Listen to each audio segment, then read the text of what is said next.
वर्णानाम् अर्थसंघानां रसानां छन्दसामपि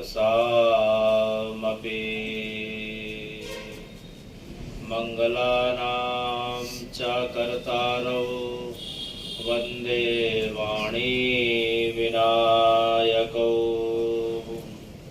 मूकं करोति वाचालं पंगुलं यते गिरिं यत्कृपातमहं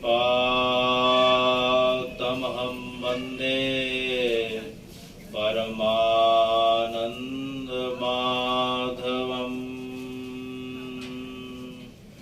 राम रामेति रामेति रमे रामे मनोरमे सहस्रनाम ततुल्यं श्रीराम नामं वरानने। बंशी विभूषित करा नवनीत डाबा पीतांबरारुणबिं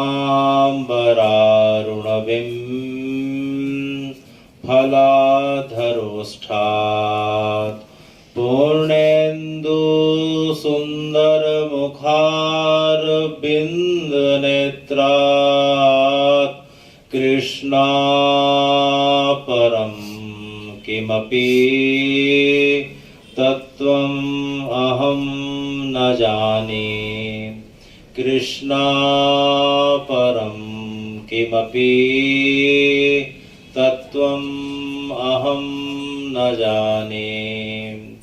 भगवान् पिता रात्रि भगवान् पिता रात्रि शरदेन्दु फूल मल्लिका विक्षरन्तुं मनश्चक्रे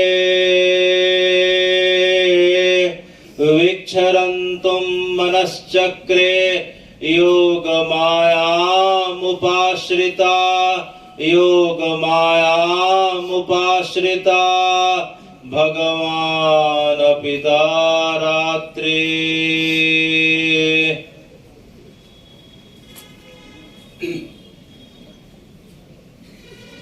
सभा में उपस्थित और म्युनिसिपल स्कूल धमतरी के प्राचार्य, मेरे अग्रज, मेरे प्रेरक श्री अशोक पवार जी, साथ में विराजमान मेरे पिता स्वरूप श्री बिहारी लाल जी अग्रवाल जी, और मेरे दाहिने तरफ उपस्थित मेरे समस्त आत्मीजन और सामने उपस्थित प्यारे बच्चों, आज हम सब और साथ में इस स्कूल के जितने भी शिक्षकगण हैं, कर्मचारीगण हैं, सभी को आज विवेकानंद जयंती के अवसर पे मैं बहुत बधाई देता हूं। जैसा कि हमें पता है कि सन 1984 में भारत सरकार की तरफ से इस बात की घोषणा कर दी गई थी कि 12 जनवरी का जो दिन रहेगा वो भारत युवा दिवस के रूप में मनाया जाएगा।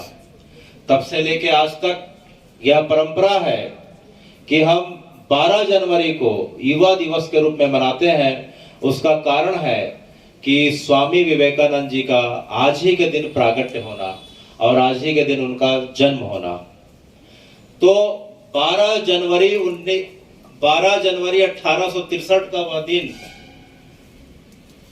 12 जनवरी 1863 का वह दिन सनातन के इतिहास में नहीं अपितु पूरे विश्व के इतिहास में स्वर्णिम अक्षरों में लिखा जाता है। जिस दिन मानो कलकत्ता के आकाश में हजारों सूर्य एक साथ उदित हो गए हों, क्योंकि भारत हजारों वर्षों की गुलामी के पश्चात इस प्रकार से अंगड़ाई भी नहीं ले पा रहा था। भारत गुलामी के दर्द से करा रहा था अंधविश्वास कुरीतियों में झगड़ा हुआ था। लोगों को कुछ समझ में नहीं आ रहा था कि हमारा भविष्य क्या होगा, हमारे बच्चों का इस प्रकार से आने वाले समय में संततियों का क्या होने वाला है, हम आखिर क्या करने जा रहे हैं। हम अंग्रेजों की गुलामी में जकड़े थे, उसके पहले मुगलों की गुलामी थी, उसके पूर्व भारत में हूण आए, शक्य आए, भारत में इस प्रकार से अनेकों अनेक डच आए, पुर्तगाल आए, अनेकों अनेक लोगों के आने के कारण भारतीयों का जनमानस केवल और केवल गुलामी के मानसिकता को लिए हुआ था। किसी के अंदर जोश उत्साह का भाव, किसी के अंदर वीरता का भाव, किसी के अंदर देशभक्ति का भाव लगभग विलुप्त हो चुका था।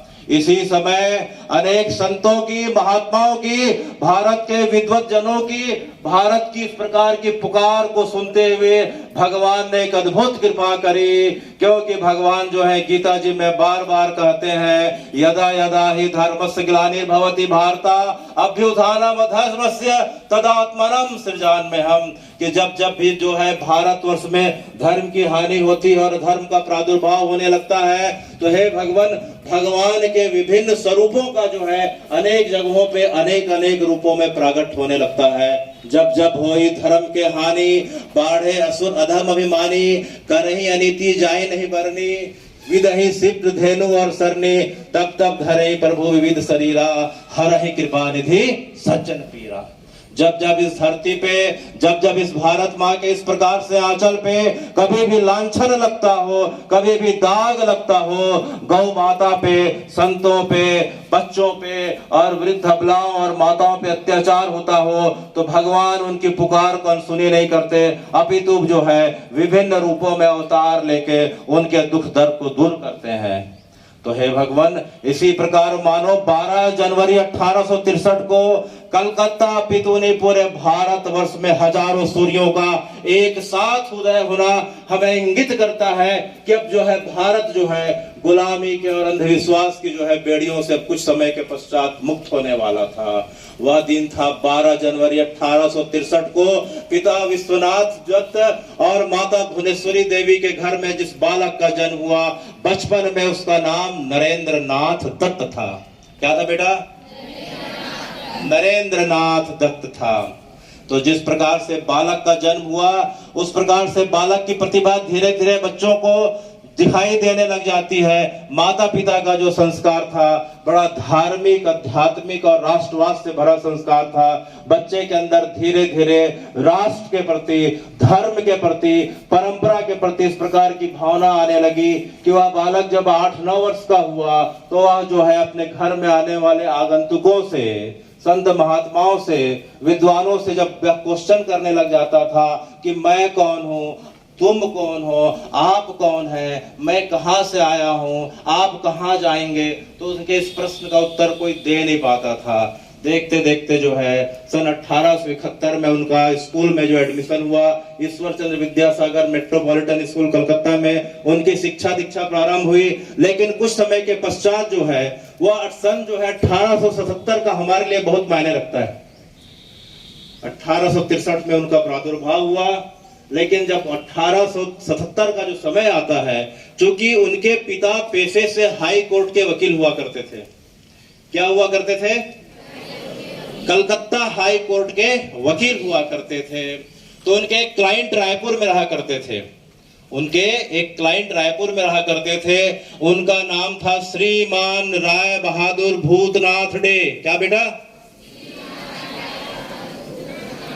तो श्रीमान राय बहादुर भूतनाथ डे का एक फौजदारी का मामला था, जिसके कारण उन्होंने नरेंद्र नाथ के पिताजी जो है विश्वनाथ डे को संपर्क किया, विश्वनाथ दत्त को।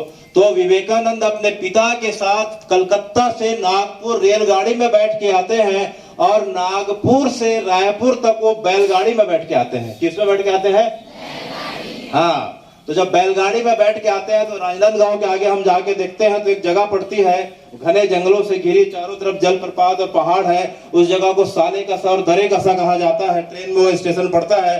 तो उस जगह पे जब बैलगाड़ी रुकती है तो विवेकानंद रुकते हैं और वहां मधुमक्खियों के छत्तों को देख के उनके अंदर एक वेदांतिक फिलॉसफी की भावना आने लगती है कि देखो तो देखो, मधुमक्खियां जो हैं बड़ी रात दिन मेहनत करके शहद को इस प्रकार से इकट्ठा कर रही हैं, दिन रात शहद को इकट्ठा कर रही हैं, और एक दिन कोई दूसरा व्यक्ति आता है और शहद को छीन के चले जाता है और उसका उपभोग कोई दूसरा व्यक्ति करता है। तो इस प्रकार से विवेकानंद जो है मधुमक्खी से प्रेरणा लिए। जिस प्रकार से दत्तात्रेय ने अपने जीवन में 24 गुरुओं को बनवाया था, 24 गुरु उनके थे, पृथ्वी भी थी, आकाश थी, सूर्य भी था, चंद्रमा भी था।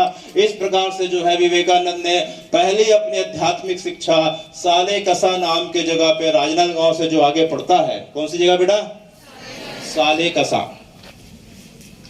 तो विवेकानंद फिर अपने पिता के साथ कुछ समय के पश्चात रायपुर आ जाते हैं। रायपुर में आने के पश्चात जो है श्रीमान राय बहादुर भूतनाथ डे का जो घर था वह आज भी जो है देखा जा सकता है। उस घर पे विवेकानंद अपने पिता के साथ अपने जीवन के बहुमूल्य 2 वर्षों तक उनका रहना होता है। मैं जो है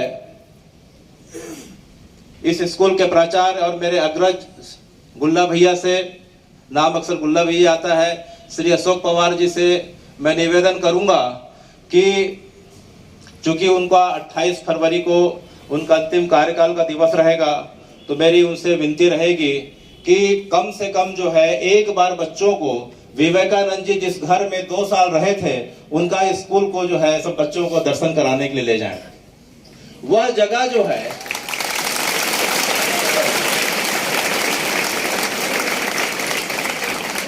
भैया ने तो बोला ही नहीं अब फिर से ताली बजाइए। तो प्यारे बच्चों, विवेकानंद जी का हमारे छत्तीसगढ़ वासियों के लिए, हम सब के लिए, और खास तौर से आप सभी जो प्यारे बच्चे जो बैठे हैं उनके लिए इतना महत्वपूर्ण योगदान है कि देखो, भगवान जो है, भगवान को ढूंढना नहीं पड़ता, संत महात्माओं को ढूंढना नहीं पड़ता, वे स्वयं आ जाते हैं। इसका चरितार्थ स्वयं विवेकानंद ने किया। विवेकानंद कलकत्ता में उनका जन्म हुआ। अमेरिका शिकागो की बात अभी हम सुनेंगे, यूरोप कनाडा जापान की बात अभी सुनेंगे, लेकिन वो जो है 2 वर्षों तक हमारे लिए जो रायपुर में बूढ़ापारा जो कोतवाली है, रायपुर में जिसे सिटी कोतवाली बोलते हैं, सिटी कोतवाली से अगर आप आगे कालीबाड़ी के लिए जाएंगे, वही जो है थोड़ा दूर 100 मीटर भी आगे जाते हैं तो बाएं तरफ जो है डे भवन बना हुआ है, उसको हम डे भवन बोलते हैं। तो डे भवन में उसी जगह पे राय बहादुर भूतनाथ जी के घर में विवेकानंद अपने पिता विश्वनाथ दत्त के साथ जो है 2 वर्षों तक रहे हैं। वह अब छत्तीसगढ़ सरकार के द्वारा जो है विवेकानंद स्मारक और लाइब्रेरी और संग्रहालय के रूप में परिवर्तित किया जा चुका है। आप सभी कभी भी जीवन में एक अवसर ऐसा निकालें कि एक बार जाके उस जो है डे भवन में विवेकानंद जी की स्मृति को अपने अंदर महसूस करने का प्रयास करें। तो इस प्रकार से जब विवेकानंद जी रायपुर में 2 वर्ष थे तो उस डे भवन में रहते थे, और सबसे अद्भुत बात कि वो नहाने के लिए अपने दोस्त यारों के साथ वे बूढ़ा तालाब जाया करते थे। बूढ़ा तालाब किस किसने देखा है रायपुर में? बूढ़ा तालाब, जिसे वर्तमान में अब विवेकानंद सरोवर के नाम से चिन्हित कर दिया गया है। बड़ा सुंदर तालाब बन गया है। वह किसी समय में बूढ़ा तालाब हुआ कहा जाता था, और उसे जो है करीब करीब 600 वर्ष पूर्व जो है कलचुरी राजाओं ने बनाया था। उस समय करीब करीब वह 160 एकड़ का हुआ करता था। वर्तमान में उसकी सीमा घटते घटते 50-60 एकड़ हो गई है। लेकिन वह जगह वही है जहां विवेकानंद अपने मित्रों के साथ जाके इस प्रकार से जलकेली की क्रिया, स्नान और इस प्रकार से खेलकूद किया करते थे। और शाम के समय और विभिन्न अवसरों पर और छुट्टी का जब समय मिलता था तो रायपुर में जो है प्रसिद्ध उस समय दूधाधारी मठ हुआ करता था, जो आज भी है। जैतू साव मठ पुरानी बस्ती में हुआ करता था, जो आज भी है। और महामाया मंदिर जो आज भी है। इन सभी जगहों पे जाके विवेकानंद अपने मित्रों के साथ जो है अपने आध्यात्मिक जो है जिज्ञासा का इस प्रकार से जो है वो शांत किया करते थे। तो जैतू साव मठ, दूधाधारी मठ और महामाया मंदिर, इन सब की यादें जो है हमारे विवेकानंद जी के साथ जुड़ी हुई है। तो हम कभी भी अगर रायपुर जाते हैं तो डे भवन में जाने का प्रयास करना चाहिए। बूढ़ा तालाब, जिसे विवेकानंद सरोवर के नाम से जाना जाता है, वहां जाके उसका दर्शन करने का प्रयास करना चाहिए। अब वहां सरकार की तरफ से नौका विहार की भी सुविधा उपलब्ध हो गई है। 2 वर्षों के पश्चात विवेकानंद के पिताजी का जब काम रायपुर में जब पूरा हो गया तो पुनः कलकत्ता वापस चले जाते हैं। कलकत्ता जाने के पश्चात फिर जो है मिडिल स्कूल फिर हाई स्कूल में जाना होता है। इधर उनकी आध्यात्मिक जिज्ञासा बढ़ते जाती है, दिनों दिन बढ़ते जाती है।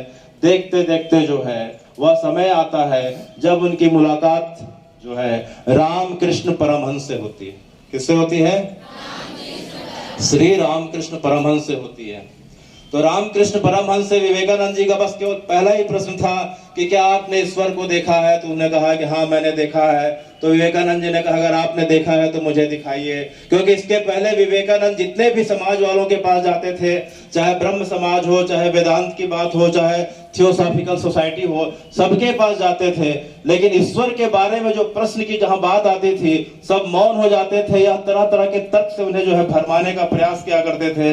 लेकिन जैसे ही रामकृष्ण परमहंस ने उन्हें स्पर्श किया, उन्हें मानो जो है जिंदगी का सबसे सुनहरा अवसर था जब उन्हें जीवन में पहले बार अनुभव हुआ कि मैं कौन हूँ, मैं कहाँ से आया हूँ, मेरा अस्तित्व क्या है, क्या मैं शरीर हूँ कि शरीर के अलावा भी कुछ हूँ।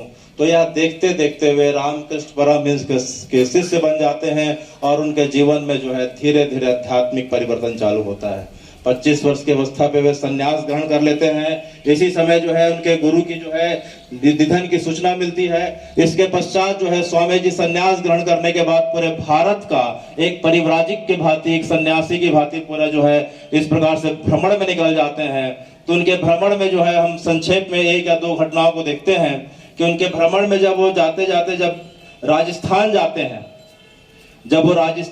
हैं तो राजस्थान में जो खेतड़ी के राजा अजीत सिंह थे। कौन थे?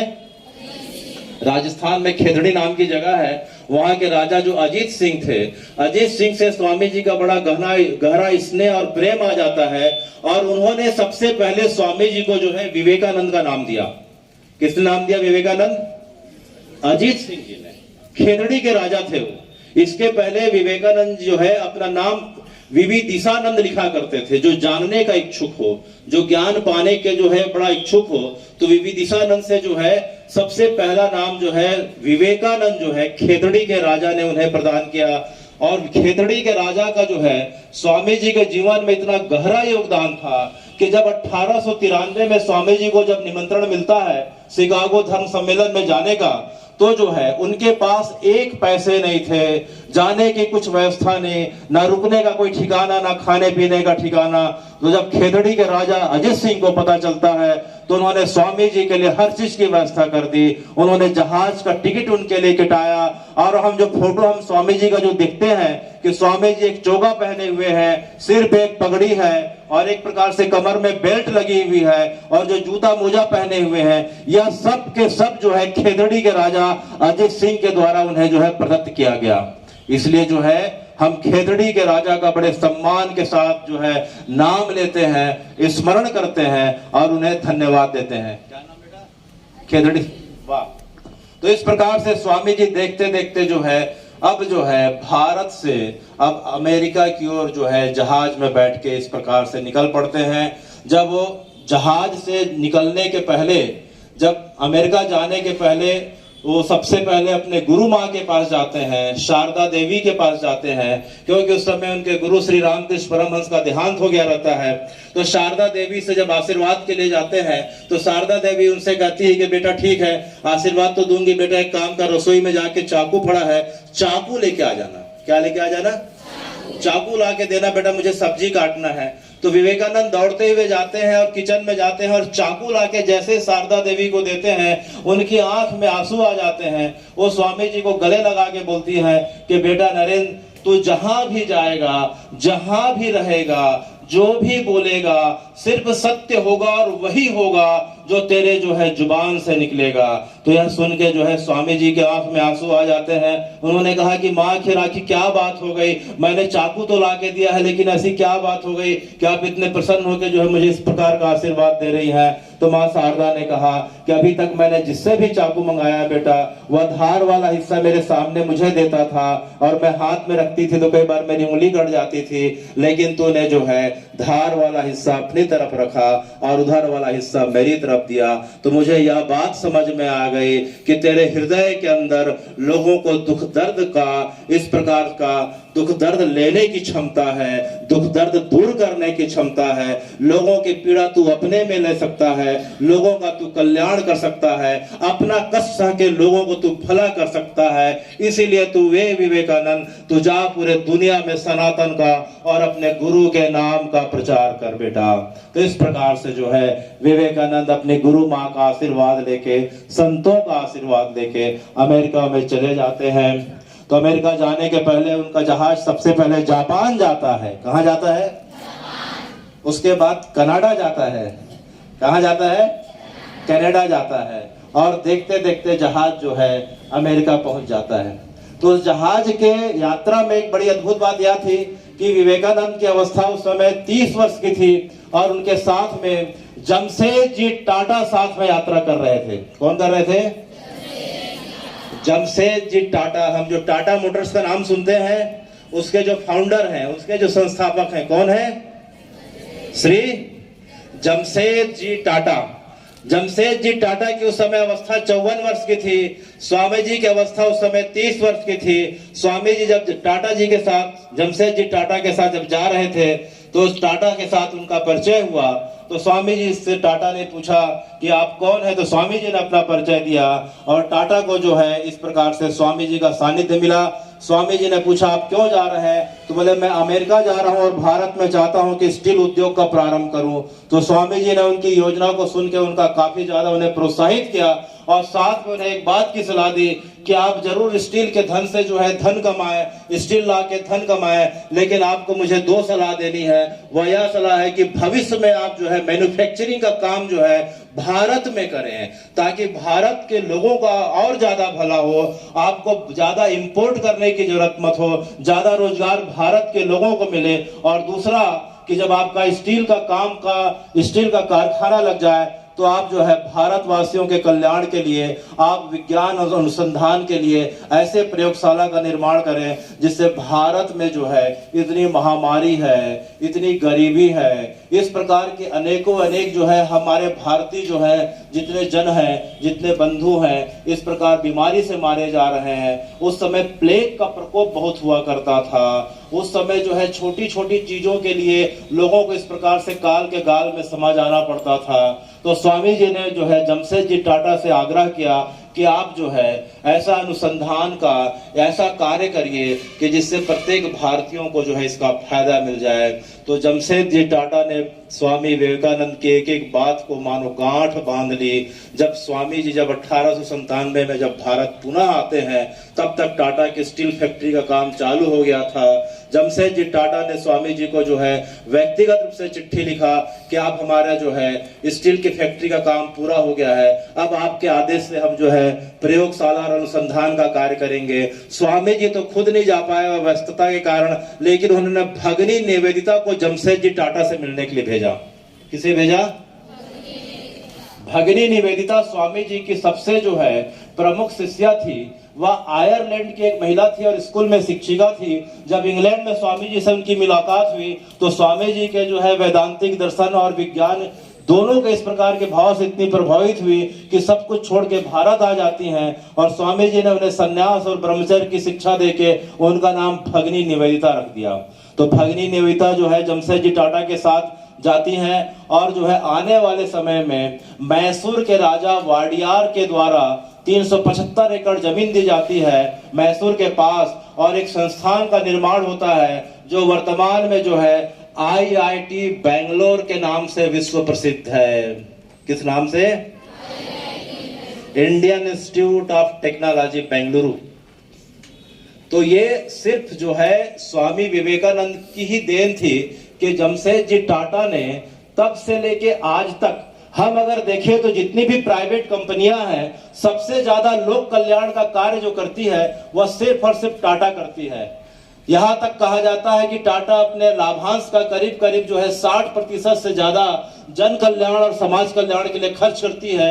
उसके प्रमुख जो है प्रेरणा स्रोत स्वामी विवेकानंद है।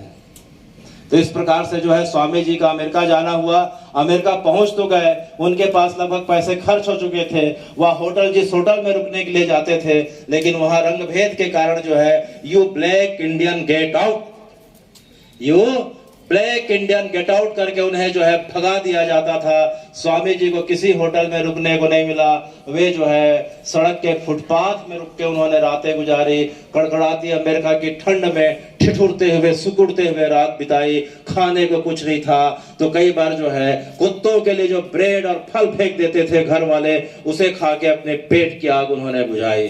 तो इस प्रकार से अपमान का विष उन्होंने धारण किया।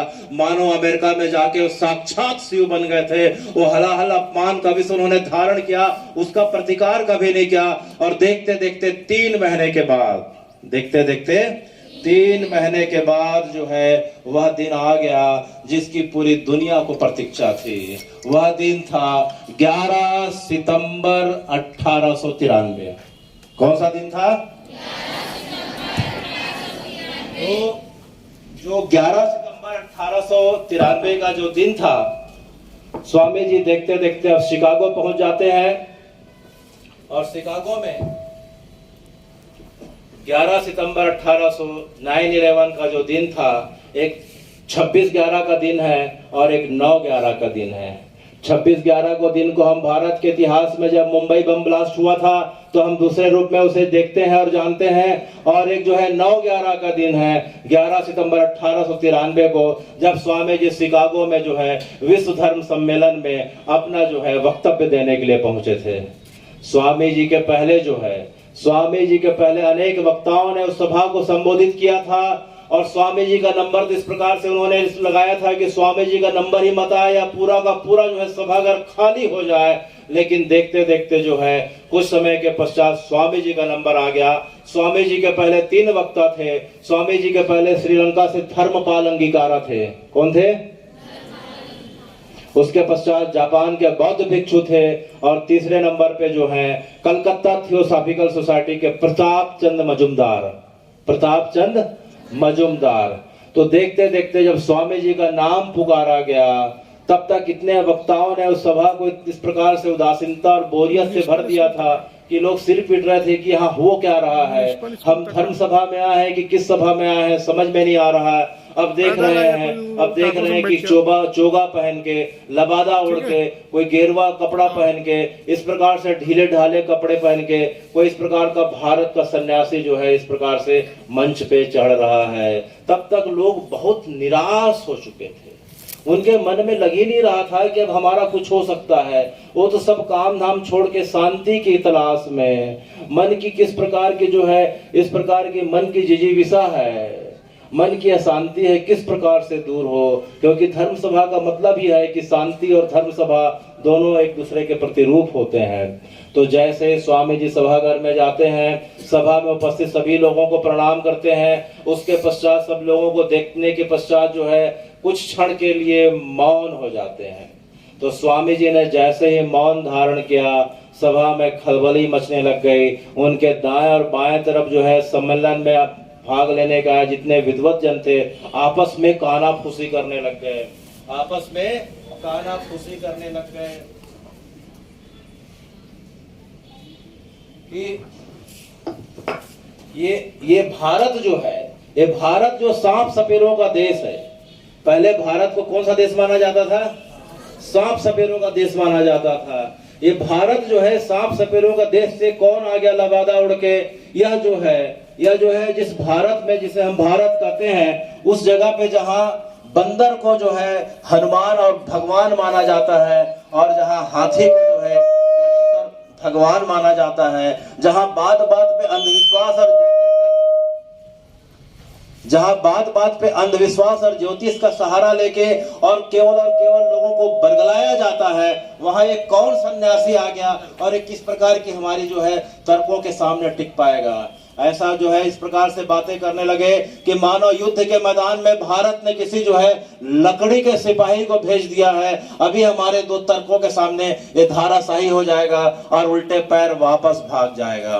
तो इस प्रकार से जो है, इस प्रकार से सभा में जब उनकी खिल्लियां उड़ने लग गई, स्वामी जी जो है तब तक उनका पूरा शरीर और पूरी आत्मा जो है शिवमय हो गई थी। क्योंकि भगवान शिव ने जगत के कल्याण के लिए पूरा हलाहल विश्व को धारण किया था। उसी प्रकार से स्वामी जी जो है अब जो है पूरे साक्षात शिवमय हो जाते हैं, और शिवमय होने के पश्चात जब उन्होंने इस अपमान भरे शब्दों के तीर को अपने हृदय में महसूस किया, अब उनसे रहा नहीं गया। अब ये सबसे पहले जो है अपने गुरु को याद करते हैं, श्री रामकृष्ण परमहंस को याद करते हैं, और जो है सनातन की परंपरा को याद करते हैं। और उसके पश्चात जो है उनके जो है जुबान से, उनके हृदय से निकले 5 शब्द। सबसे पहले विवेकानंद जी ने जो है सबसे पहले 5 शब्दों के माध्यम से उस सभा को संबोधित किया। वो 5 शब्द जो है मानो आज 500 वर्ष से ज्यादा बीत जाएंगे, मुझे तो ऐसा लगता है कि 5000 वर्ष से भी ज्यादा बीत जाएंगे। वह 5 शब्द जो है उन पाश्चात्य लोगों के हृदय में एक तीर और सूल बन के आज भी चुभ रहे होंगे। Sisters and brothers of America, जैसे ही उन्होंने कहा कि sisters and brothers of America, it fills my heart with joy unspeakable to rise in response to warm and cordial welcome which you have given to me. I want to thanks in the name of most ancient order of monks in the world. I want to thanks in the name of mother of all religion in the world. I want to thanks in the name of millions and millions of Hindu people belonging to all classes and sects. मेरे प्रिय America के भाइयों एवं बहनों, मैं आप सबका, आपने जिस प्रकार से मुझे इस प्रकार से स्वागत और अभिनंदन किया है, मैं आपको हृदय से आभार व्यक्त करता हूं। मैं भारत की संत परंपरा की तरफ से आपका मैं स्वागत करता हूं। मैं जो सभी धर्मों की जननी जिसे सनातन कहा जाता है उसकी तरफ से मैं आपका स्वागत करता हूं। और लाखों हिंदू लोग चाहे किसी भी वर्ण व्यवस्था के, किसी भी रंग के हों, मैं उनकी तरफ से आपका स्वागत करता हूं। जैसे विवेकानंद के 5 शब्द जो है सभा में इस प्रकार से गुंजित हुए, मानो लोगों के अंदर एक बिजली सी कौंध गई। लोग एकाएक मानो पत्थर की मूर्ति के समान जो है एकटक जो है स्वामी जी को देखने लगे। उनकी आवाज में इस प्रकार से जादू था, उनकी आंख में इस प्रकार से तेज बरस रहा था कि उन्हें कुछ सुझाई नहीं दे रहा था। अचानक जैसे 5 शब्दों के माध्यम से उनके हृदय के अंधकार को जो है स्वामी जी ने भेदा। देखते देखते 5000 से ज्यादा लोग, कृपया करके सब खड़े हो जाएं, 5000 से ज्यादा लोगों ने इस प्रकार से खड़े होकर स्वामी जी का 2.5 मिनट तक, कितने मिनट तक? 2.5 मिनट तक तालियों से मानो उनका जो है तिलक किया। हम स्वामी जी के सम्मान में जो है पुनः खड़े होके उनके शब्दों को दोहराने का प्रयास करेंगे, ताकि मेरे प्यारे बच्चों स्वामी जी के कुछ शब्द जो है हम सबको पता हो। Sisters and brothers of America, it fills my heart with joy, unspeakable, to rise in response to warm and cordial welcome which you have given to me. तो ये शब्द जो विवेकानंद जी के थे, ये शब्द जो विवेकानंद जी के थे, मानो जो है 5 शब्द जो है 5000 वर्षों के लिए पाश्चात्य लोगों के हृदय में सूल बन के, जो भारत को सांप और सपेरों का देश, जो मूर्ति पूजकों का देश, जो बात में ज्योतिष और कर्मकांड टटोलने वालों का देश, जो पिछड़ा और तीसरा देश कहने वाले इस प्रकार के लोगों के हृदय में आज भी सूल बन के जो है चुभ रहा होगा और विवेकानंद की याद दिला रहा होगा। तो मेरे प्यारे बच्चों, इसके बाद विवेकानंद जी ने कुछ और कहा, उसके हम कुछ लाइन को याद करते हुए, स्मरण करते हुए आगे बढ़ते हैं। I am proud to belong to a religion which start the world the universal acceptance and tolerance. मैं जो है इस बात में बड़ा गर्व महसूस करता हूं कि मैं भारत की सनातन की परंपरा से हूं, जिसने विश्व को सहिष्णुता का पाठ और स्वीकार करने का पाठ दिया है। पूरे विश्व में सनातन की परंपरा ऐसी है जिसमें जो है हम देखते हैं कि सिर्फ और सिर्फ यूनिवर्सल एक्सेप्टेंस, अर्थात वसुधैव कुटुंबकम का भाव। कौन सा भाव? वसुधैव कुटुंबकम क्या होता है?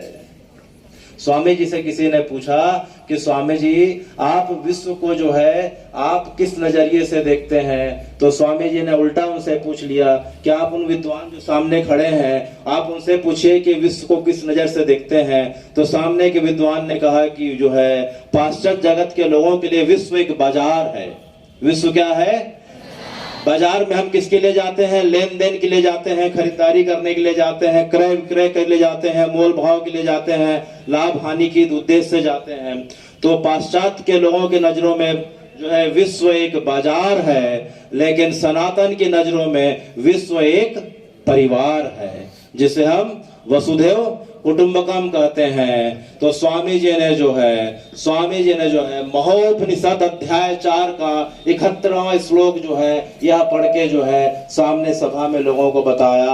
अयम निजः परो वेति गणना लघु चेतसाम, अयम निजः परो वेति गणना लघु चेतसाम, उदार चित्तानाम वसुधैव कुटुंबकम, उदार चित्तानाम वसुधैव कुटुंबकम के अर्थात यह मेरा है या तेरा है, या तो छोटे और जो है संकीर्ण लोगों की बात मानी जाती है, लेकिन जो उदार चित्त के हैं, उदार अर्थात बड़े चित्त के जो लोग हैं उनके लिए जो है ना कोई छोटा है ना कोई बड़ा है, ना कोई रंग भेद है, किसी प्रकार का कोई भेद नहीं, उसके लिए तो पूरा विश्व परिवार है। यह बात सिर्फ और सिर्फ सनातन की बात होती है कि I am proud to belong to a religion which start the word the universal acceptance and tolerance। इस प्रकार की बात जो है we not only believe in universal acceptance but also accept the other religion as true।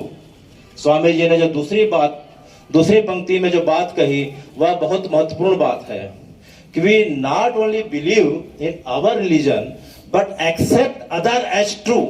कि अर्थात सिर्फ सनातन की परंपरा को हम श्रेष्ठ नहीं मानते, अपितु हम संसार में जितने भी मत हैं, पंथ हैं, संप्रदाय हैं, हम सबका सम्मान करते हैं। हम जो है सीमाएं जीतने के लिए मर्यादाओं का कभी उल्लंघन नहीं करते।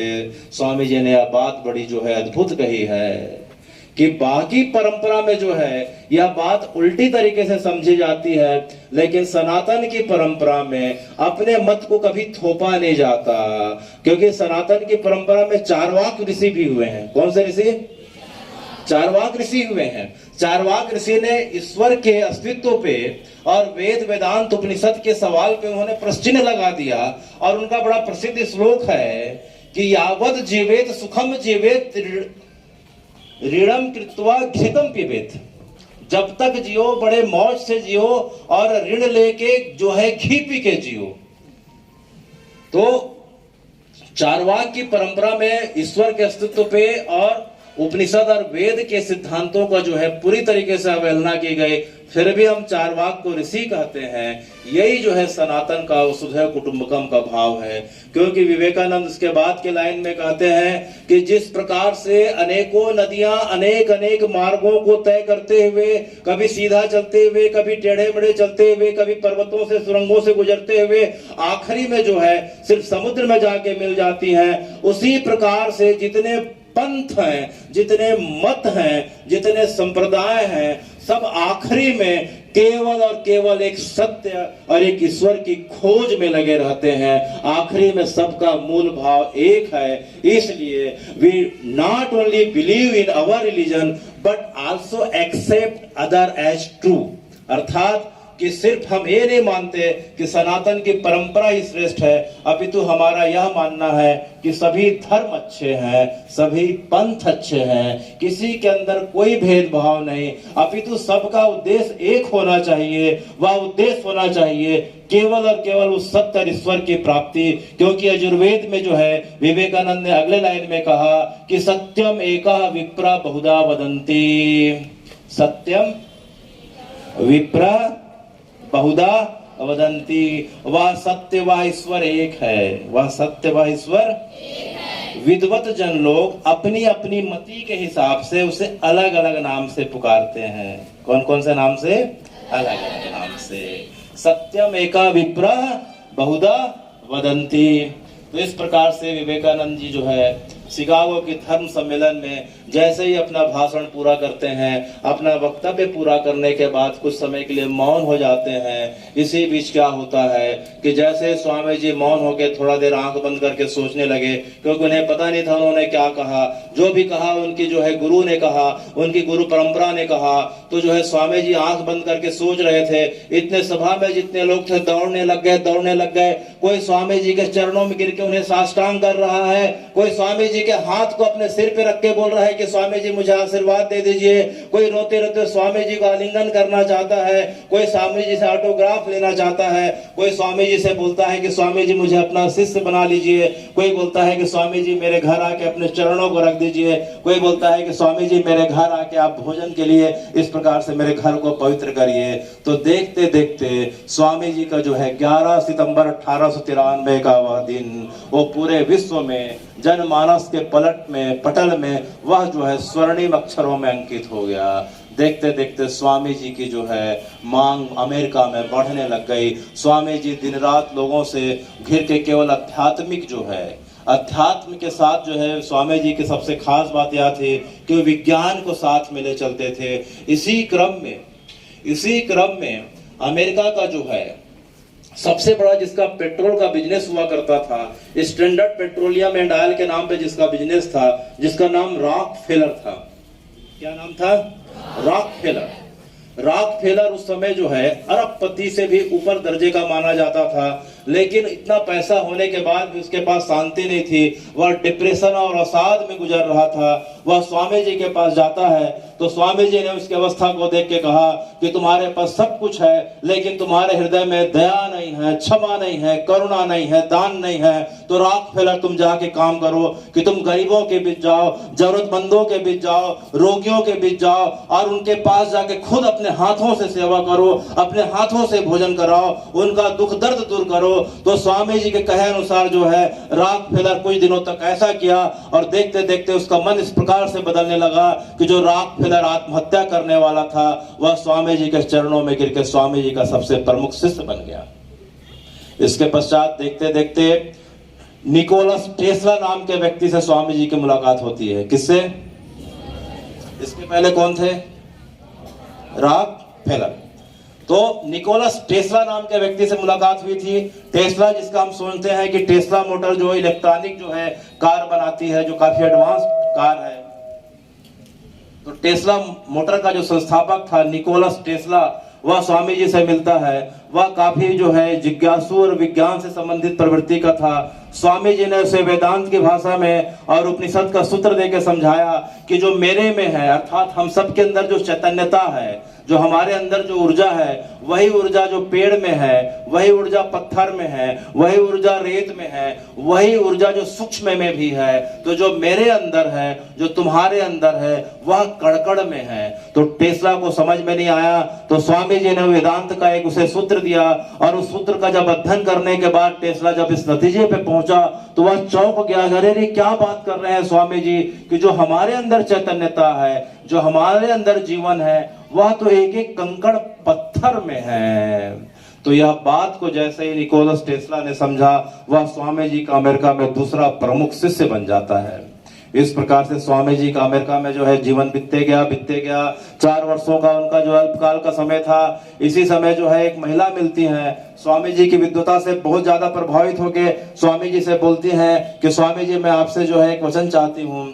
तो विवेकानंद जी ने कहा कि बोलिए आपको क्या चाहना है? तो बोले कि मैं आपसे विवाह करना चाहती हूँ। स्वामी जी सुन के बड़े चौंक गए कि बोले आप मुझसे विवाह क्यों करना चाहती हैं? तो उन्होंने कहा कि मैं आपकी विद्वता, ज्ञान और ओज और तेज से बहुत प्रभावित हूँ। मैं चाहती हूँ कि विवाह के पश्चात जो है मेरा भी आपके जैसा एक पुत्र हो।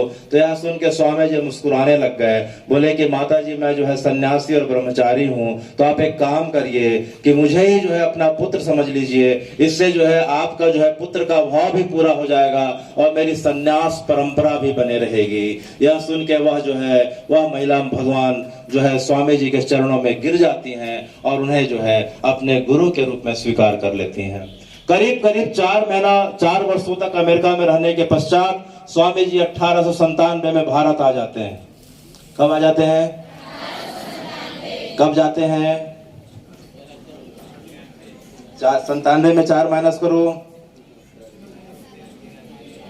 कब जाते हैं? 11 सितंबर 1893, शिकागो धर्म सम्मेलन। सब बच्चों को याद होना चाहिए, 11 सितंबर 93, ठीक है। 97 में स्वामी जी वापस भारत आ जाते हैं।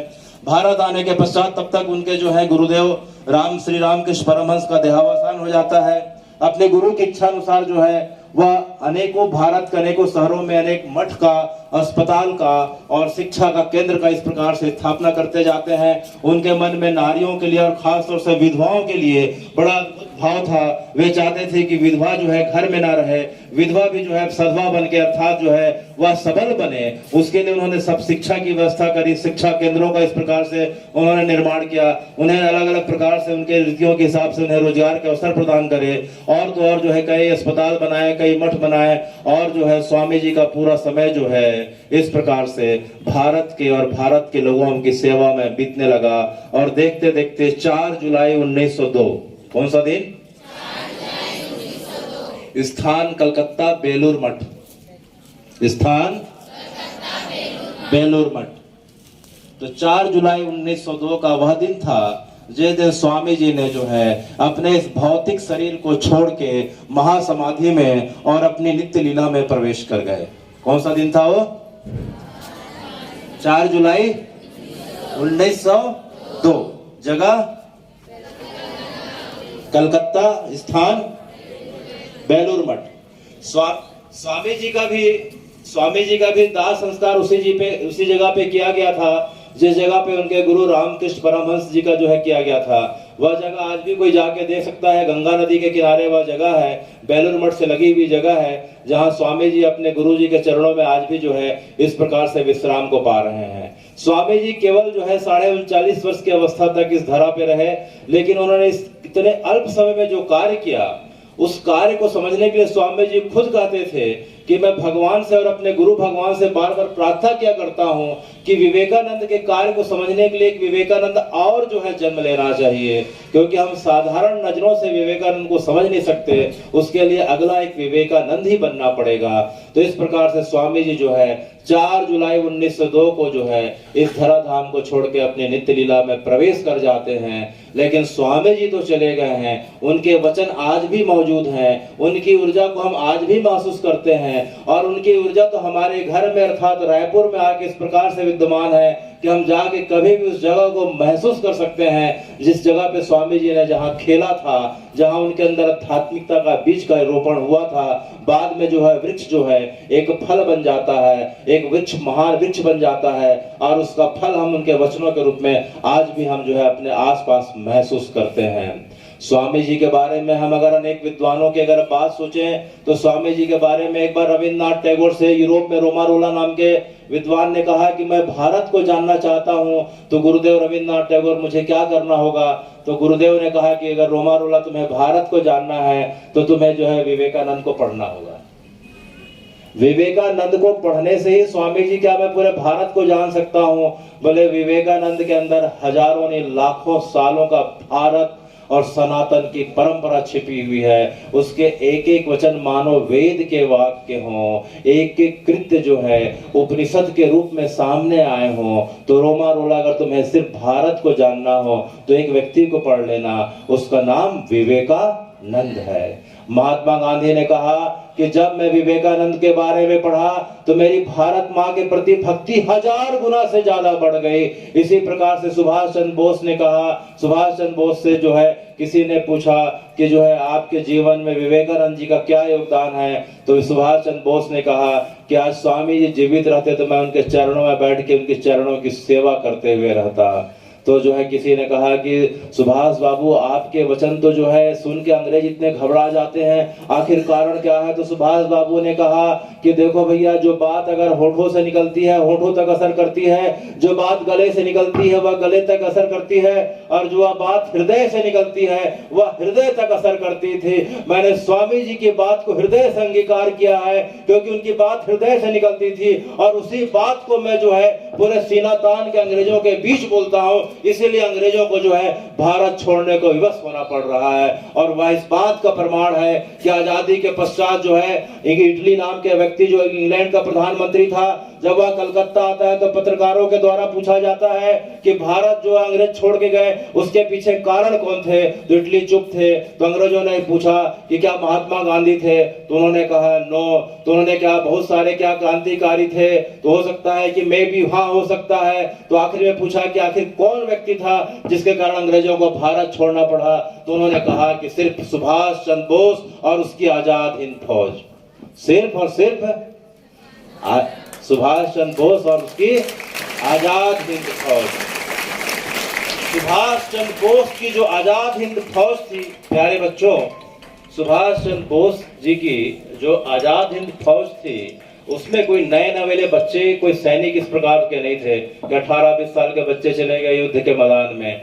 जो युद्ध बंदी थे, अंग्रेजों के समय जो युद्ध बंदी हुआ करते थे, उन युद्ध बंदियों को लेके जो थके हारे सिपाही जो प्रताड़ित थे उन्हें जो है लेके जो है सुभाष चंद्र बोस ने जो सेना बनाई थी, और जिस सेना के नाम से अंग्रेज इस प्रकार से भय खाए कि उन्हें जो है छोड़ के भारत जाना पड़ा, वह सुभाष चंद्र बोस के जो प्रेरणा स्रोत थे वह स्वामी विवेकानंद हुआ करते थे।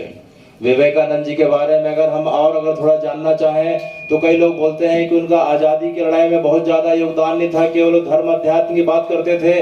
तो अगर हम अंग्रेजों की अगर डायरियों को पढ़ें, अंग्रेज लोगों की अगर हम डायरियों को पढ़ें जो आज भी संग्रहालय में रखी हुई है, तो हम उसमें पढ़ते हैं कि 1897 के बाद जब स्वामी जी अमेरिका से वापस भारत आते हैं तो उनके जो है व्याख्यान को सुन के, उनके ओजस्वी वक्ता को सुन के, उनके भाषण को सुन के, उनके लेखन और साहित्य को पढ़ के भारत के युवाओं में इस प्रकार से क्रांति की भावना आ गई कि जितने हजारों क्रांतिकारियों को जब अंग्रेजों ने पकड़ा और उनके पास जो थैले में जो चीजों को जो बरामद किया तो उसमें जो साहित्य निकला वो विवेकानंद का साहित्य था, जो फोटो निकले वो विवेकानंद के फोटो थे, और सभी ने अपहरण करके रखा था कि जिस प्रकार से विवेकानंद भारत को अपनी माँ कहते हैं, सनातन धर्म को अपनी पिता कहते हैं, अंग्रेजों के चलते आज भारत माँ के आंचल पे दाग लग रहा है और धर्म की हानि हो रही है। तो आज हम भले अपने जान को गंवा दें लेकिन भारत माँ के आंचल पे दाग नहीं लगने देंगे।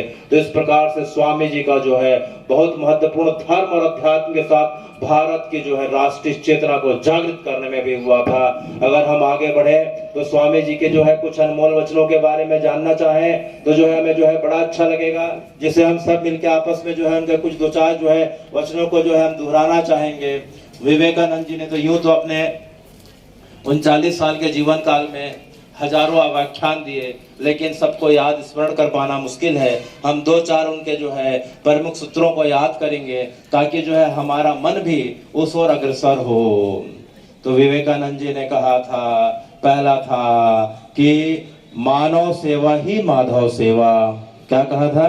मानव सेवा ही माधव सेवा। 3 बार बोलिए, मानव सेवा ही माधव सेवा, मानव सेवा ही माधव सेवा। भगवान स्वामी जी का यह मानना था कि जो है मंदिर में जरूर जाना चाहिए, धर्म ग्रंथों का अध्ययन करना चाहिए, लेकिन ऐसा भी मंदिर में जाने का क्या फायदा, ऐसा भी धर्म ग्रंथ का अध्ययन का क्या फायदा कि आपके सामने में कोई दुखी है, कोई कमजोर है, कोई गरीब है, आप उसे ठुकराते हुए चले जाएं, तो ये कोई सेवा नहीं है।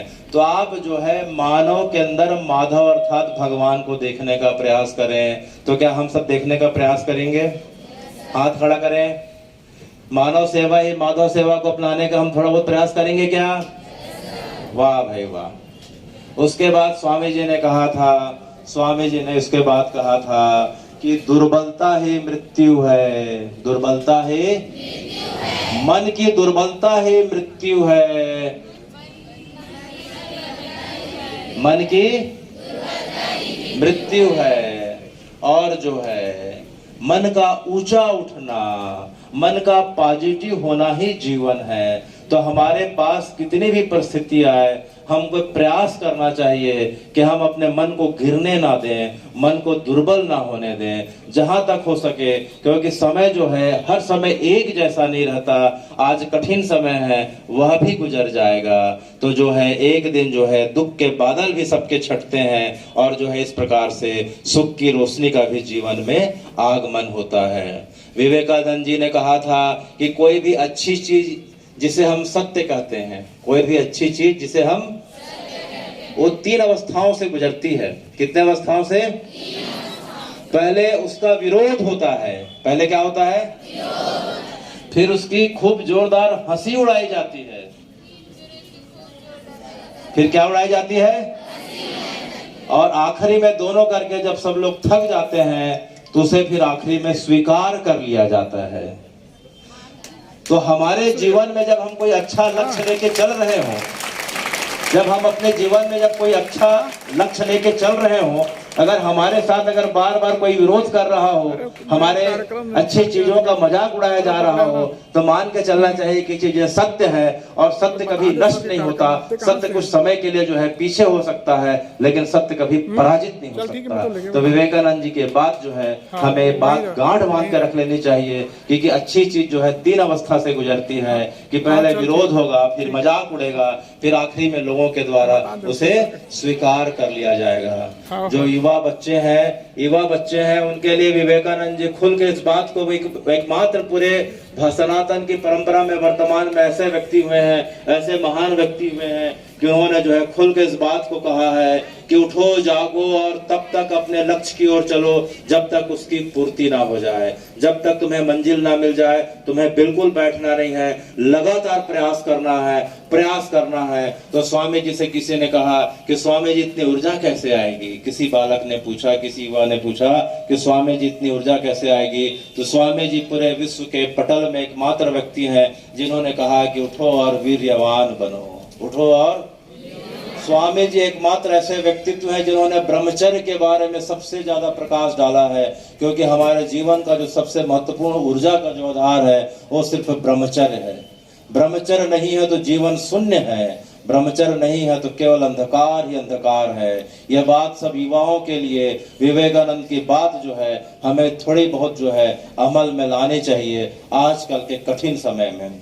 क्योंकि स्वामी जी को जो है उनके गुरु रामकृष्ण परमहंस ने एक बार कहा था कि जो व्यक्ति, ये बात मेरे साथ जो है सब दोहराने का प्रयास करें, कि जो व्यक्ति चाहे बालक हो, चाहे बालिका हो, चाहे स्त्री हो, चाहे पुरुष हो, चाहे वृद्ध हो, चाहे जवान हो, जो व्यक्ति अगर जो है 8 साल तक ब्रह्मचर्य का पालन कर ले, 8 साल तक या 12 साल तक जो व्यक्ति सत्य का अनुप्रयोग करे, अर्थात 12 साल तक झूठ ना बोले, जो व्यक्ति 8 साल तक ब्रह्मचर्य का पालन करता है या 12 वर्ष तक झूठ नहीं बोलता है, उसके दिमाग की मेघा नाड़ी खुल जाती है और वह व्यक्ति जो बोलता है उसकी बातें सत्य होने लगती है। इसमें कोई शक नहीं और कोई शक नहीं।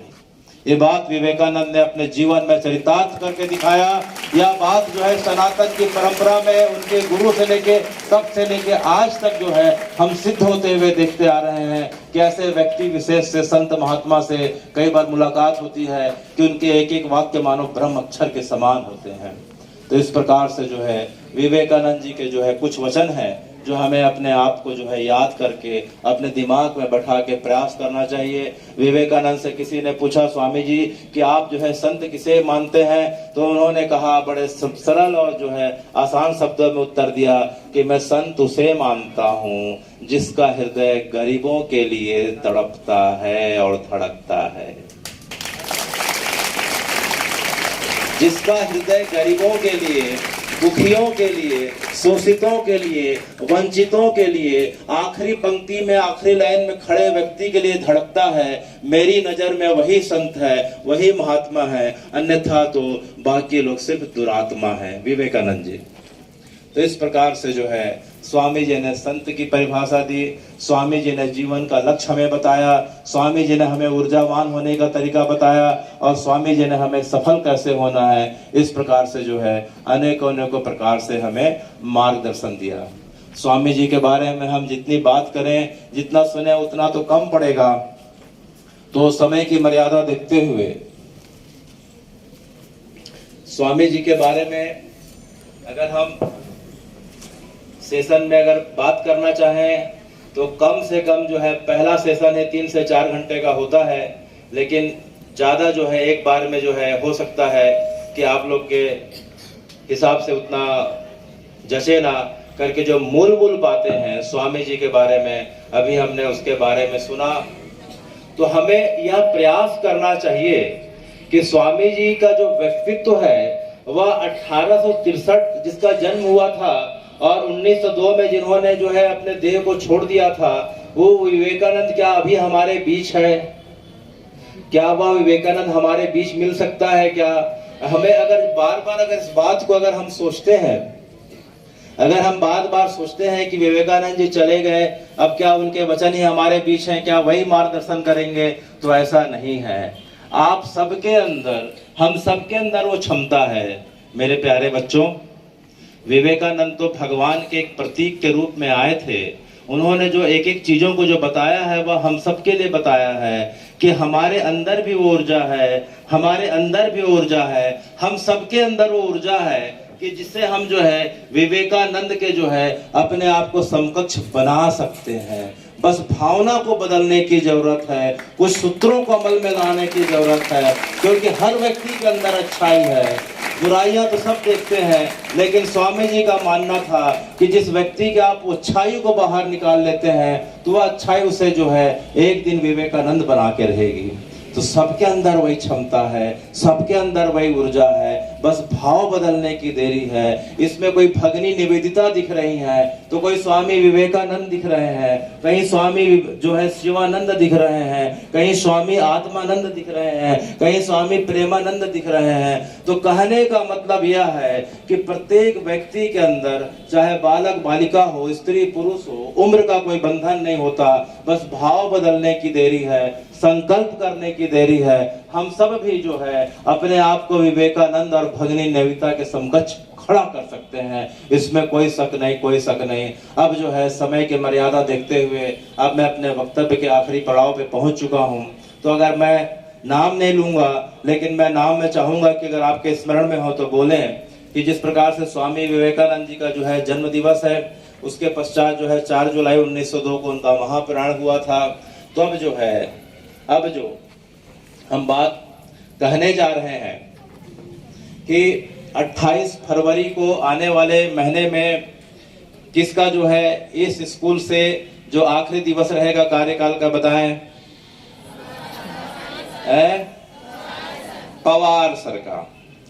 तो जो पवार सर हैं, अगर आप उनके जीवन का तुलनात्मक अध्ययन करते हैं तो आप यह देखते हैं कि मैं बस प्रश्न पूछते जाऊंगा, आप बताएंगे कि 35 वर्ष पूर्व जब उन्होंने इस स्कूल को जब ज्वाइन किया था तो हम सबको सुनने में आता है कि यह स्कूल जो है शाम होते ही, रात होते ही जो है सामाजिक तत्वों का जो है अड्डा बन जाया करता था।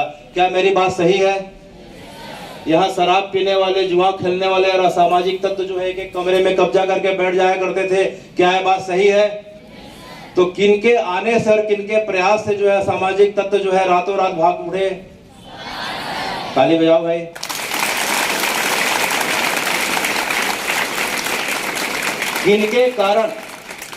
किनके कारण स्कूल के जितने प्यारे बच्चे हैं, चाहे लड़के हो चाहे लड़कियां हो, निर्भीकता के साथ और बड़े उत्सुकता के साथ जो है स्कूल आने का दमखम रखते हैं? बताओ, सही बात है कि नहीं? ताली बजाओ।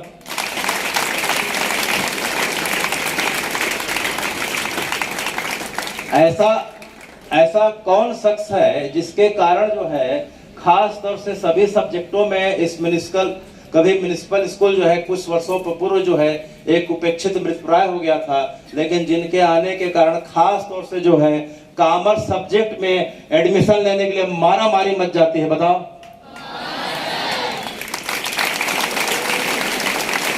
ऐसा कौन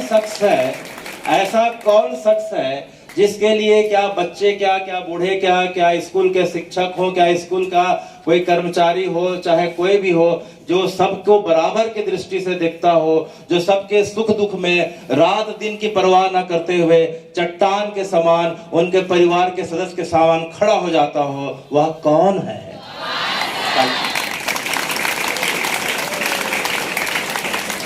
आप यह सब जो पेड़ देख रहे हैं, करीब 5 साल पहले जो है ये पेड़ जो है शुरुआत में जो है ये पेड़ इतने बड़े हुआ नहीं करते थे। मेरे ख्याल से कितने बच्चे हैं उस समय वृक्षारोपण के समय थे? हाथ खड़ा करो। उस समय बच्चे 5-7 साल पहले जब पेड़ लगाया गया था तो जो है उन्होंने हमें यह बात बताई, हमें यह बात उन्हीं के माध्यम से पता चली कि हमारे जिंदा रहने का कारण क्या है। हमारे जिंदा रहने का कारण जो है ऑक्सीजन है। अभी हमने देखा कि कोरोना में ऑक्सीजन नहीं मिला तो कितने लोग मर गए। है ना भाई। तो ऑक्सीजन कहाँ से आता है? पेड़ से आता है। तो हम किसी से पूछते हैं कि तुम जिंदा क्यों हो, तो बोलते हैं भैया भगवान की बड़ी कृपा है। तो उसका अर्थ उन्होंने हमें समझाया कि भगवान हमें पेड़ों के माध्यम से ऑक्सीजन देते हैं, जिसके कारण हमारे प्राण चलते हैं। तो हमने भगवान को नहीं देखा, लेकिन भगवत स्वरूप जो है पेड़ को तो देखा है। इसलिए पेड़ ना होके साक्षात परमात्मा है। और उन्होंने अपने कार्यकाल में आज से 5-6 वर्ष पहले जो है जो उस वृक्ष का वृक्षारोपण किया था, आज सबके सामने इतना हरा भरा होकर लहरा रहा है और हमें संजीवनी प्रदान कर रहा है। बताओ वो कौन?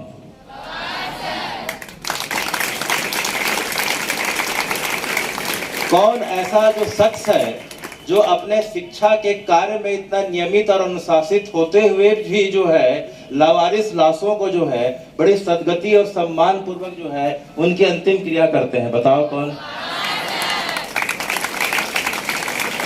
ऐसा कौन व्यक्ति है कि स्कूल के चाहे जितने बच्चे हों, चाहे स्कूल के शिक्षक शिक्षिकाएं हों, चाहे उपस्थित जितने भी प्रिय आत्मीजन हो, चाहे शहर के लोग हों, चाहे गांव के लोग हों, कोई उन्हें भाई के रूप में, कोई पिता के रूप में, कोई बंधु के रूप में, कोई सखा के रूप में मानता है या जानता है? वह कौन? और आखिरी में जिसने मानव सेवा को ही माधव सेवा बना के और यह प्रण लेके जो है अपने जीवन को उसी दिशा में जीने का प्रयास किया, वह कौन?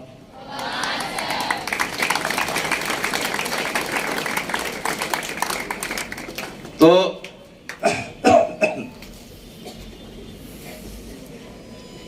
इस प्रकार से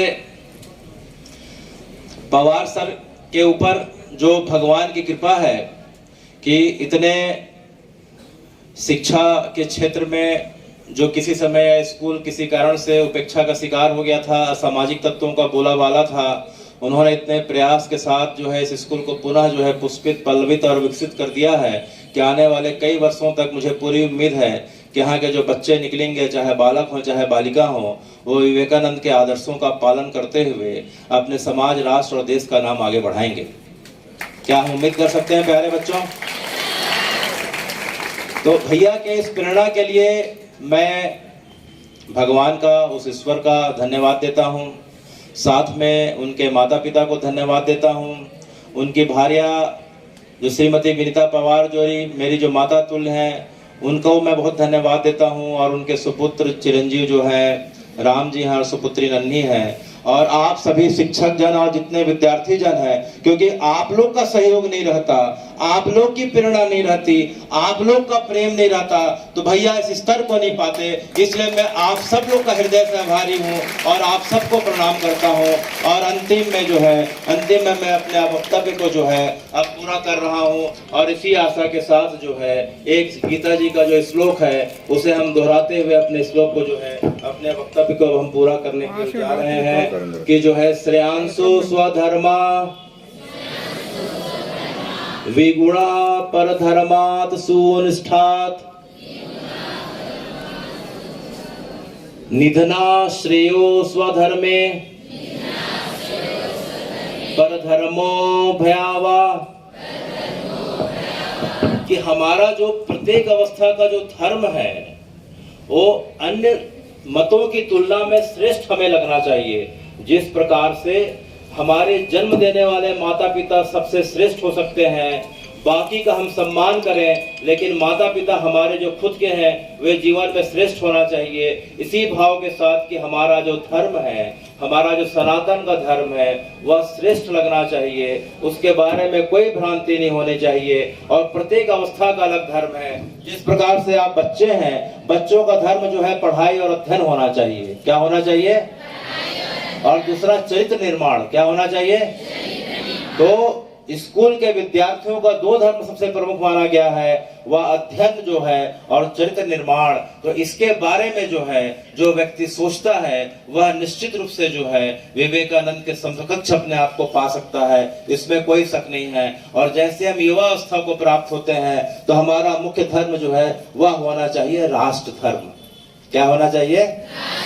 राष्ट्र धर्म। राष्ट्र धर्म से बढ़कर कोई धर्म नहीं हो सकता, क्योंकि राष्ट्र रहेगा नहीं तो धर्म बचेगा कैसे।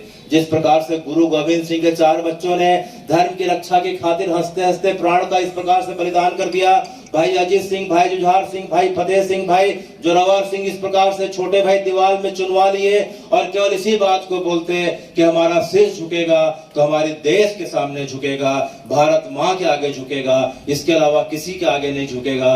तो जीवन में कैसी भी परिस्थिति आई, हम सब के लिए जो है भारत माँ और भारत देश जो है सर्वोपरि होना चाहिए। इसी बात को बोलते हुए कि जिस देश में मेरा जन्म हुआ उस जो बात को सुन सुन के मैं बार बार इतराता हूँ और भारत का रहने वाला हूँ, मैं भारत की बात बताता हूँ। जय हिंद, जय भारत, जय छत्तीसगढ़।